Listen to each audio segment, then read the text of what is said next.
And don't you think, Nick, like communication too, like it could get buried, a documentation, like if you just put a note somewhere in the file, that it needs to like be shared because like if I'm on 6 months later, I'm not going to see that note that someone wrote in a documentation. They need to tell me, they Yeah, need. yeah, exactly. This is why staff should not leave a home until another staff gets there, in my opinion, so that they can get a full report of what went on with your client when they were not on shift and what the caregiver is to expect and all that stuff. And these days, it's not even that hard.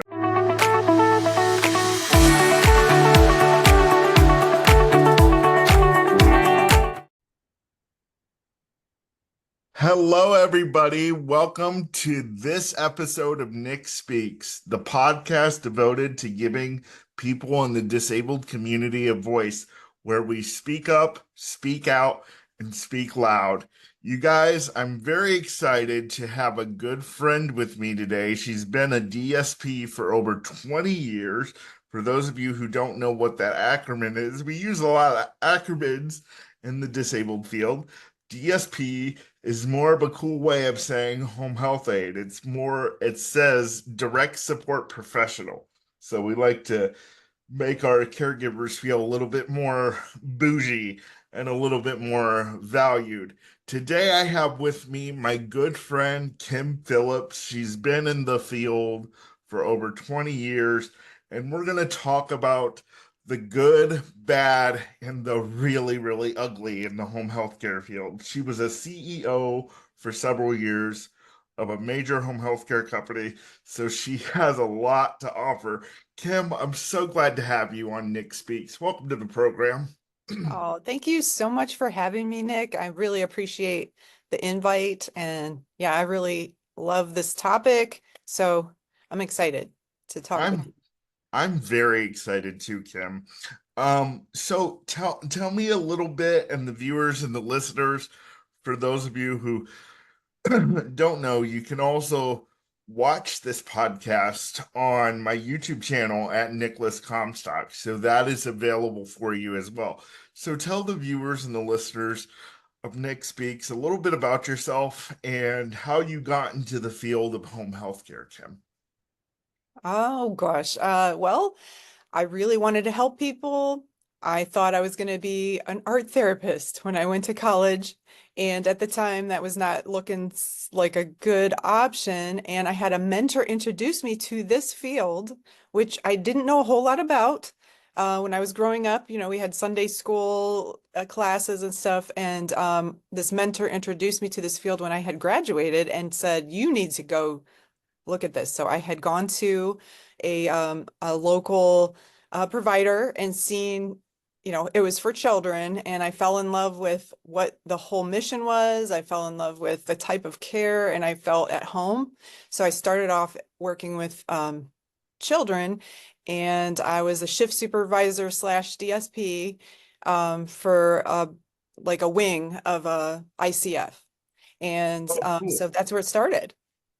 Okay, and for those of you who don't know what ICF means, it is a intermediate care facility. Like I said, we use a lot of acronyms in this field.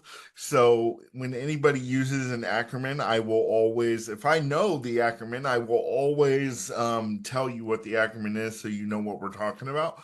So so I don't want to make you feel old, Kim, but what year did you start in the field of home health care?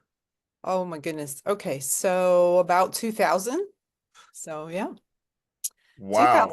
2000. So about 24, 25, give or take. Yeah, and there was about a period of a year and a half, 2 years where I was kind of switching between focus. So out of that 24 years, it's like 22 years, something like that. So Okay. yeah. Okay. So can you take us back um to your first day or your first experience where you were like, oh my goodness, this is great, and maybe you can give us a experience as to also, oh my goodness, what did I get myself into? But give us the great experience first. Oh yeah. One of the things that made me just solidify that I was in the right place was working with this particular child that had a disability and had been in a bad situation previously. I was rocking this child was 5, but their body was very small and they didn't have any ability to speak, but it he, it was like just this moment where they were responding with me. I wasn't a parent at the time either. So it was like new to me that a child, being so from this bad situation could be so loving and just joyful. And, they responded to me and it was like a bonding moment. And I was Right. like, okay, yeah, this is good. This is a good use of my abilities and being able to help people. So. So I want to go back a little bit because you said that that child hadn't responded to anyone else, correct? Well, no, they did to their other caregivers. I'm just saying I personally hadn't had that experience. That was one of my first Oh, okay, where okay. I just realized this is a beautiful way to help other people. And it was a moment that just made me feel good about choosing to work there. And so that kind of made me go, okay, I can, there were other tough things that you're going to bring up, but that made me go, no, I can go through whatever I need to go through to get used to working here. Yeah. So how long did you work with children, Kim, before you moved into disabled adults? It was probably just a year, and then I was able to become like a qualified. They use QMRP at the time, so now they just call them a Q, which is like a social work slash case. It's a case manager, so you're an unlicensed. You're not a licensed social worker, but you're a case manager for someone working out at one of the group homes that they had for adults. So it was for their children that had aged out of their children's program and gone into the adult program. So they were 18 and over at that point, or 22 and over going out into the community. So I was able to go work out there for 2 homes. And that was a really great experience too. Awesome. Um, have you always been in Ohio as a caregiver? Because I know that's where we are. Have you always been in Ohio as a caregiver, or was this at a different in a No, different? that was, yeah, it was Ohio, but I did work at a day program in Massachusetts for a brief period of time. My husband had gotten, he was transferred into, well, actually, he took a position in Massachusetts. So we were there for about a year. And so I was able to work with some adults in a day program there through the ARC, which is the Association for Retired Citizens. They don't use that terminology anymore. They just use it Right, as ARC. Yeah, right, because yeah, they don't use that.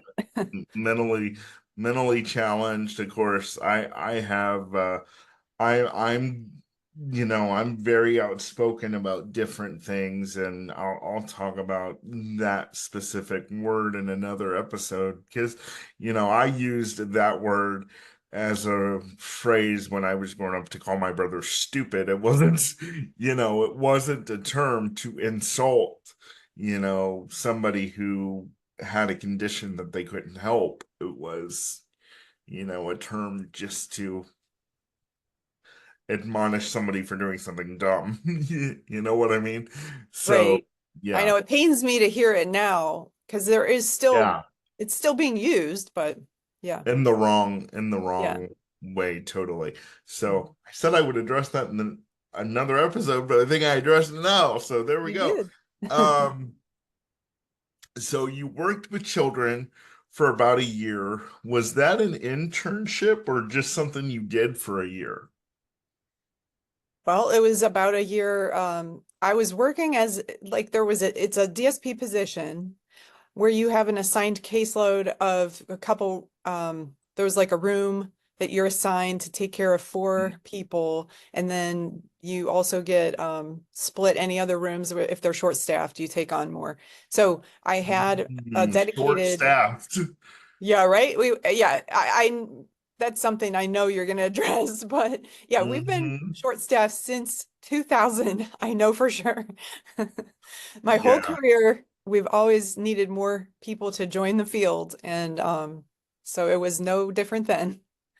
Um, So, okay, so I asked you told me about a good experience you had. What was like a really, you don't have to drop names or anything, but what was like a really bad experience where you were like, OMG, I don't know if I can do this anymore. I have to say, there are many Yeah, experiences like yeah, that over the years. Definitely coming into a situation where maybe someone didn't share very important information that I should have known about behavior, about their needs. I've been in situations where maybe the training wasn't adequate for me to be prepared. And that's what I always try to help people that I'm training make sure they know everything and anything that they may face. Because yeah, I was caught off guard a couple times. Um, I've been hit, all those types of things with behavior. I've faced people becoming sick because of a behavior they might have or those type of things. And it wasn't that they weren't injured or anything. It was just a matter of like, wow. At the moment, I was like, holy moly, I really should have known about this. And yeah, now, so then I would do my part to document and make sure everybody is aware of this particular situation or, right. yeah. Documentation is key, caregivers, because if you don't document it, it doesn't exist in their mind. So, Yep. if you're not documenting every day, whether you're doing medication, especially if you're doing medication, I know the state of Ohio doesn't mess with that, but I know most states don't. If you're not documenting, especially when it comes to medication, whether your clients are moving appropriately. Just going to say bowel movements, whether they're eating properly, if you have to document that. If you do not document, it does not exist. They're not just going to go on your word and what is said. Documentation is very important. So make sure you're doing that. And don't you think, Nick, like communication too, like it could get buried, a documentation, like if you just put a note somewhere in the file, that it needs to like be shared because like if I'm on 6 months later, I'm not going to see that note that someone wrote in a documentation. They need to tell me, they Yeah, need. yeah, exactly. This is why staff should not leave a home until another staff gets there, in my opinion, so that they can get a full report of what went on with your client when they were not on shift and what the caregiver is to expect and all that stuff. And these days, it's not even that hard. I mean, people can put memos in their phones and all this type of stuff. I know with sensitive information, they kind of maybe don't want that stuff on their phone, but I know there's different programs they can use.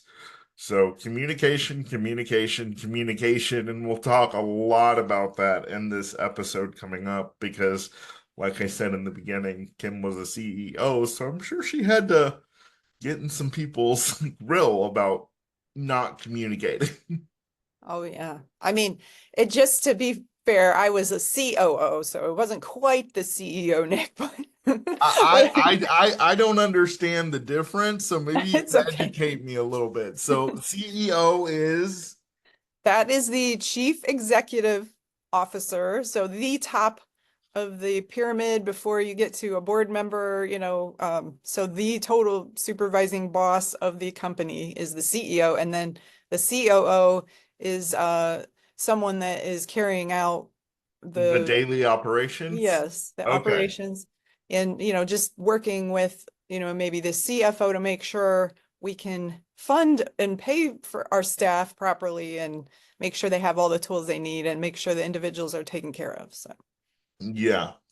Yeah. Why, this is another thing too. You talked about, you've been in the field since 2000, and ever since, we've had problems with staffing.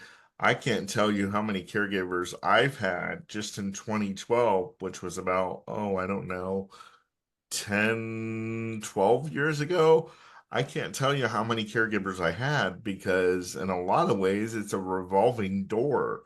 So, how do you, as a COO, deal with that? Because they say the pay's not enough, I'm working too many hours, but you're dealing with a lot of people who need 24-hour care and can't live life without the assistance of somebody. So, how do you combat all Mhm. these parts? Well, I learned so much over the course of those, 20 some years.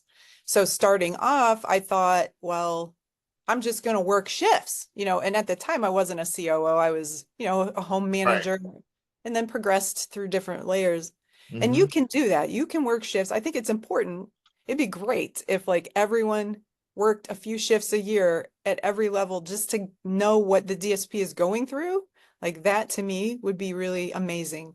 Even if it was just take someone out to the restaurant, do something where you see what the DSP is going through. But so you can burn yourself out. If you think you're going to solve all the problems and you're just going to put yourself in those shifts and work, that's not the complete answer. Although it does help. If you have a great staff that's getting burned out, you're going to try to do whatever you can to help them.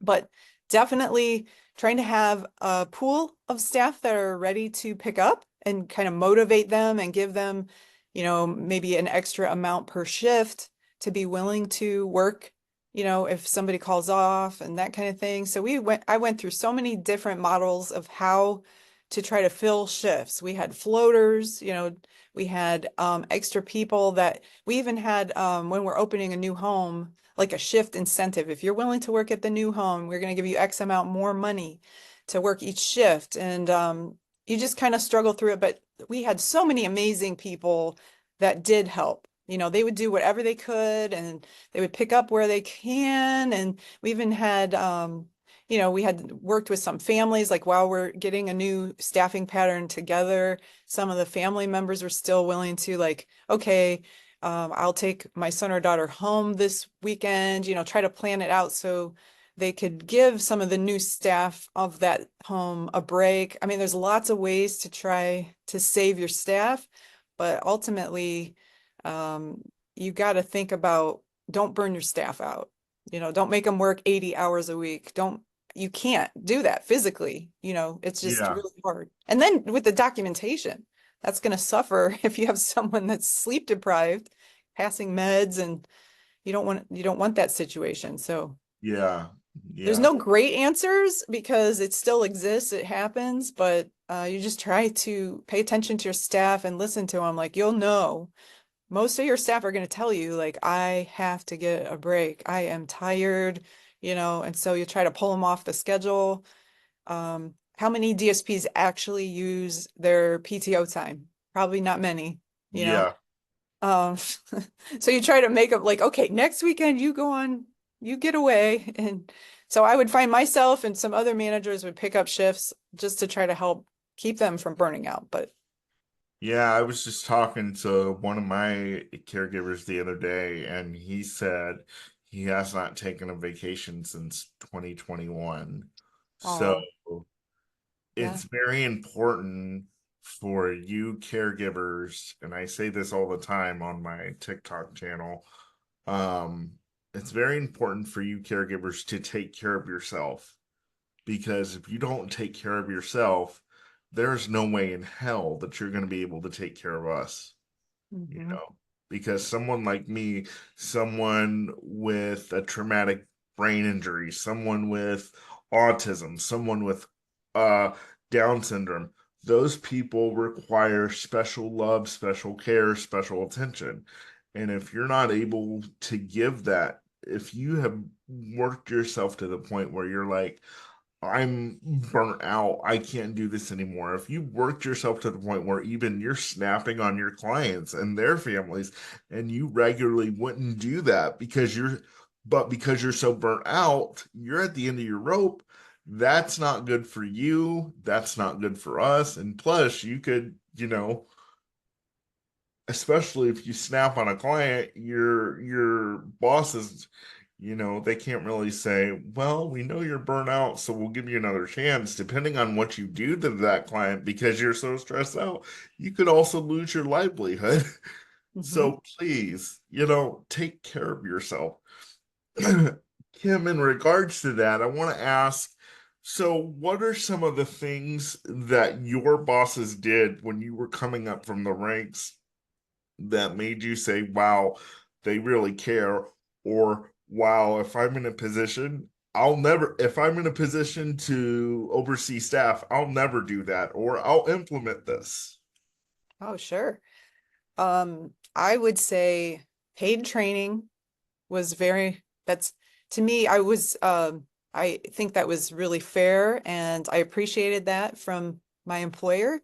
And then when I was able to offer that, and I mean, even basic, there's some DSPs that their basic training isn't covered, still that exists, but that should definitely be part of it. And then offering additional training to help them as their career, as they grow in their career. So you and I know each other through, an organization that offers that. I don't know if I could say it or not. I want to say it, Yeah. but Yeah. we offered good quality to help these DSPs become a more professionalized role. We're trying to seek to have our whole world recognize the role of a caregiver by Right. having accredited training. But I feel like that is something to offer your staff. It shows that you care about their future, and also just some type of paid time off. Benefits are very important and appreciation. I mean, really authentic appreciation. Like have them come in, give them a certificate, offer them a gift card, really tell them why they made a difference. I feel like I know I appreciated it, and I know a lot of the staff that I had worked with appreciated being told what they did well. Yeah.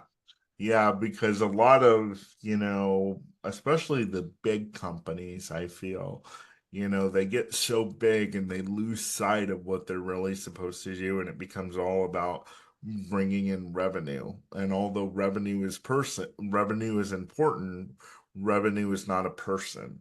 And you cannot lose sight of the people that you're there to care for, whether it be your staff or the clients that you're serving. And like Kim said, folks, bring them a gift card. Especially if you're a house manager, you know, find out what your staff's favorite coffee is. Find out what your staff's favorite donut is. And just show up while they're getting, people ready and say, hey, I know you're really busy right now, but when you get a free second, here's a donut. Thank you for working for me. Little things like that uh, really can determine whether or not how long you're going to be able to keep that staff, you know? So, Mhm. yeah. Yeah, you can win them over. Even the most resistant staff, if you give them something that's personalized, like with their name on it or something that's cool, Yeah. they might be like, fine, and then they like it, they're like, oh, that's thoughtful. So, Yeah. Yeah. So, Kim, let's talk about boundaries and kind of the muddy waters that boundaries kind of bring to this field. Because I have said through the last several years that a caregiver is a friend when there are no friends to be found. mm, Uh, because clients like myself who are in a wheelchair or who are constantly homebound, when we have a caregiver that actually takes interest in us, many times that's our first real genuine friendship. Um, and it sucks because it's a paid friend. mhm, They're there to be there a certain number of hours and that's it. And sometimes I think it's gotten better now, but a lot of the companies are like, you can't be friends with your clients. Uh, you can't take them out for a dinner and pay for it. How do we keep the boundary of being professional, but letting the client know that we're still there for them and we're, their friend and we love them? How do we keep that and still maintain at the end of the day, this is a job? How do we do that? I have been through different cycles of, that kind of thing because, Medicaid states, professional boundaries, okay? But I feel like there's some people in the field that are like social worker backgrounds, and there are very strict rules about being a friend with someone when you're a social worker. Well, a DSP is not a licensed social worker, you know? Right. And so sometimes I think they're coming from that background telling DSPs like, "Oh, you shouldn't do that." Well, it's a little different because your social worker doesn't, bathe you or feed you or, it's going to be impossible to not bond with the person you're caring for. I feel like you can try all you want to try to keep it completely strictly cool and like, but how are you're going to spend hours and hours a day together. You're going to Yes, you're going to bring someone's life to a better place if you take an interest in them and you listen to them and you do the things that they want to do. So I feel like yes, tell them you're our friends. I mean, there's people that go out there and golf and they're friends and they're clients too. They take their clients out for golf. Why is that a bad thing to become friends in a way with your person that you're caring for that's a still a business relationship. I just think it gets blurred when you don't like you can't promise your client things. You can't promise you're going to be here forever. You can't promise that you're going to love them. You got to make sure it's always like, "Hey, I am so lucky I get to work with you. Isn't this cool? We like the same things. I like to take you to all the places you want to go. This is awesome."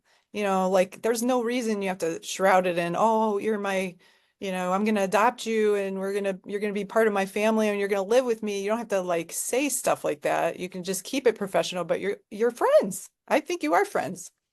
Right. Well, that's funny that you brought the adoption piece into it because here in Ohio they used to have a program, and I don't know what it's called now, but they used to have a program called adult foster care. Um, which I'm just gonna say this, and I'm sure you'll agree, Kim. I'm so blessed to live in the state of Ohio because when my family and I were looking to move here from Indiana, I had a case manager that said, if you're looking to move anywhere, move to Ohio because they have the best services. And we really do. We are one of the few states, I don't know how many have county boards. We have 88 counties and we're still run by county boards. And I just think that system is great. Um, not all of it, I talk about the good, the bad, and the ugly in the system too, but I just think that's good. But we used to have adult foster. I don't know if we have that now where either a family member or even an independent provider would have to take a client out of a really bad situation. I'm thinking of one right now. One of my former caregivers, was her name is Brandy, and she just has a heart of gold. And she literally had to take one of her clients out of a bad situation and move them into their home. It was a him actually, but yeah, we're fortunate enough to have a program like that. I don't know if it much exists anymore. Do you know any Yes. more about that? Yeah, I mean, why at the time? It's living, yeah, you can have a shared living situation where you have to be certified though. Right. Just like adult foster was. I'm sure adult foster probably still exists, but Yeah. under DODD, which is the Department of Developmental Disabilities in Ohio, they have shared living. So if I become certified as a shared living provider, I could bring someone in my home and we would share, the space together. But so that Yeah. does exist, yeah. And that would be amazing to do, especially if you do develop that bond with someone where you see yourself being like family towards them. But it does mean you're sharing your living space with that person. So, Yeah, yeah, and it's I had a caregiver, same Brandy. She offered that to me several times, and for me, it was almost like moving in with another parent, and I was like, I already have parents, and I kind of don't really well, want some another friends don't one. make good roommates. Some friends are not good roommates. Yeah, yeah. So, I hope I didn't go off on a tangent with that shared living, but yeah, they don't call it adult foster anymore. It just popped in my head. They call it shared living. And actually, the only people who really do that are family members. Uh, which just brings to my mind, let's talk about that. What do you think about family members being paid to take care of their loved ones? Because I really think that that muddies the waters a little bit. When I first came here, the staffing was so short that my mom had no choice but to get paid to take care of me because we couldn't find anybody. Mhm. What do you think about family members being paid to take care of their loved ones? Well, I see the need because I do agree there's still not enough um, options for people sometimes, especially really medically fragile, maybe that don't necessarily need nursing care, but they're right there. They just require a lot of physical or, kind of medications and those kind of things. So I do think that situation would be fine.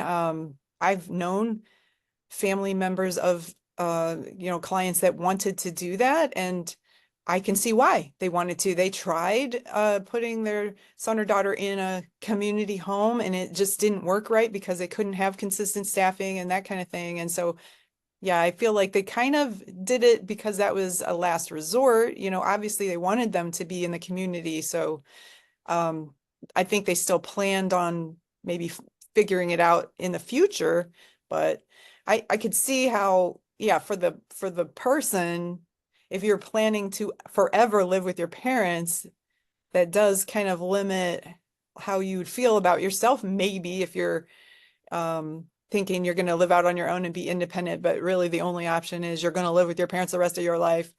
I feel like it's just kind of like maybe a temporary solution, maybe, like until they figure out what the next step is. Hey, we got this situation. This is good.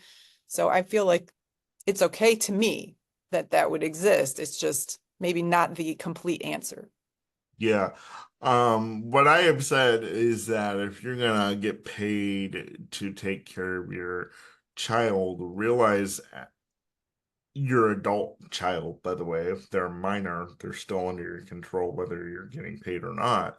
But if you're getting paid to take care of your adult special needs child, and they have the wherewithal to tell you, this is what I want, realize that you're moving at that point from a parent to an employee. I know it's hard to look at it that way, but for those hours that you're on staff getting paid, realize this is not the time, just like a regular caregiver, to leave your shift for a couple hours and go get your nails done while your client sits at home, you know?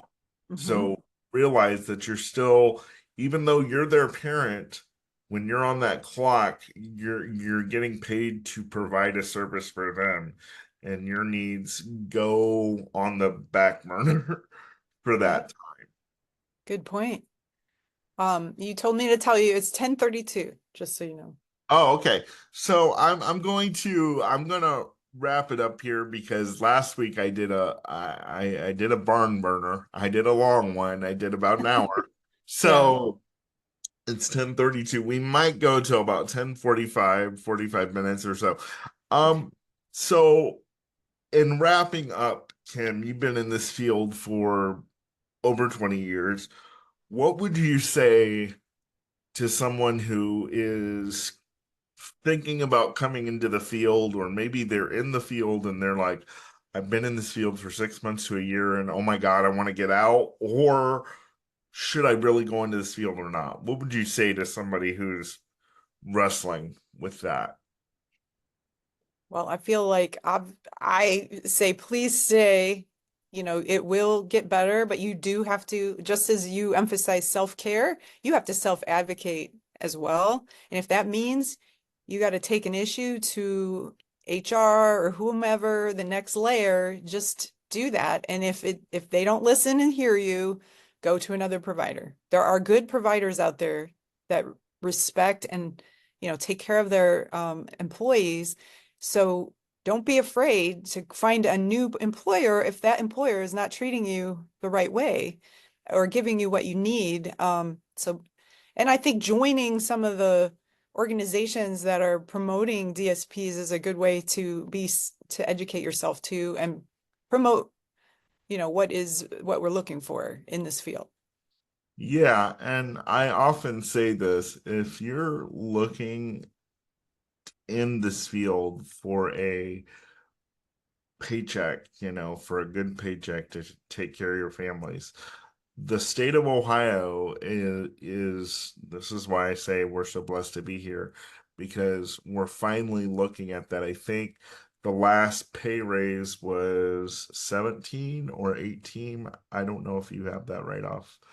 17 or 18 an hour. Well, I'm an independent provider now, so my pay rate's a little bit different, but it did go up twice in the last year. So yeah, it's chugging along. And if you get your add-on, you can get an additional hourly rate. So, and that's not that difficult to get that training. Yeah, for Ohio providers out there listening, talk to your provider and get connected with the Department of Developmental Disabilities, because depending on how long you've been in the field, you're going to be able to do some extra training to get an extra dollar or two added on to your pay. So if you're missing out on that, Ohio providers, don't miss out on that. Mhm. Make sure you're doing the extra training. And back to what I was saying as far as pay, if you're doing this simply just for, you know, go home at the end of the day, I'm only going to work 9 to 5 and I just want a paycheck. I'm a little more blunt than Kim is. Get out of the field. Um, because it's not just for people who want a paycheck. You have to have love, you have to have compassion, you have to have empathy, you have to have patience. It takes a really special person to do this job. Um, it it just can't just be anybody. And so if you're thinking, "Oh, I'm gonna go in and make a lot of money," no, sorry, that's not true. Um, Unfortunately, we're working on getting it better, but and I think Kim would agree, we're working on getting it better, but you're not going to go and making you're not going to make $100,000 a year. So if that's what you're looking for, try a factory. But Yeah, if you, you're gonna have a side hustle. You're gonna have to have your side hustle if that's what you want to make. Yeah. yeah, yeah, This is like for people that want to leave the world a better place than you found it, you know? yes, this is exactly what that is for. And so, I hope that Kim and I have really helped you, um, decide or maybe encourage you to stay in if you're thinking about leaving. And home care, maybe we can get together on another episode, Kim, and talk about the difference between personal home care and nursing home care, because that's a totally different. Nursing home care and home care are uh totally two different ends of the spectrum. But if you can really find a good set of clients in home care, they really will, after a while, become your family. And if you have a really good provider, they won't care, because if their clients are in good shape and they know you're in good shape, that's one less headache that your boss has to have. So, yeah. I hope we really helped you. For providers that are listening out there, Kim, thank you so much for joining me today. Any last parting words before we leave for caregivers? Oh goodness, just from the bottom of my heart, I really thank all those DSPs out there for what you do because as because we know those DSPs are doing it because it means something to them, and your clients are going to have the best care if that's where you're coming from. So yeah, connect with other people. They can connect with you, like follow Nick's podcast, follow Nick's page, and just stay in touch with each other. And you will find a good career in this field. It's an excellent way to feel to help the world and to feel like you're making a positive change. And then you meet really great people along the way. Yeah, yeah, you really do. And my advice to you before I go is you're always going to have one bad apple, but one bad apple does not have to ruin the whole bunch. So don't let one or two or maybe even three bad experiences, don't let those bad experiences that you have had determine and say, I'm out for good. Because before you say I'm out for good, the one person who really needs you and who they really need and who you really need is might just be right around the corner. Your perfect fit might just be right around the corner. So do some hard praying and some hard soul searching before you say, I'm completely done with this field. Because at the end of the day, it can really, really change your life for the better and your client's life for the better once you find that perfect fit. And it is out there. So thank you guys for listening to the Nick Speaks podcast today. Kim, thanks again for joining me. We will have you back, I'm sure, many, many times. Remember, this is the podcast where we speak up, speak out, and speak loud and give a voice to those in the disabled community. See you next week. Bye bye.